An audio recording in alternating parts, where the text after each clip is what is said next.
E ponto final. A Paraíba espera a verdade, porque não basta ouvir os dois lados da notícia. É preciso conhecer a verdade verdadeira.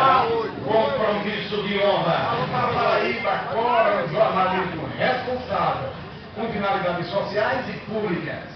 Compromisso de honra. A Paraíba quer o fim da injustiça e os corruptos na cadeia. Compromisso de honra. A Paraíba implora que o ouvinte fale com liberdade plena pelo telefone. Compromisso de honra. A Paraíba precisa de um jornalismo que mostre as riquezas do Estado e do seu povo.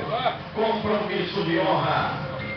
A apresentação é de Gutenberg Cardoso e Ivan Ferreira. A editora-geral é Verônica Guerra. Diretor de Rádio Jornalismo, Gutenberg Cardoso. Gerente comercial, Sara Nascimento. Esse noticiário é uma realização da Central Paraíba de Jornalismo.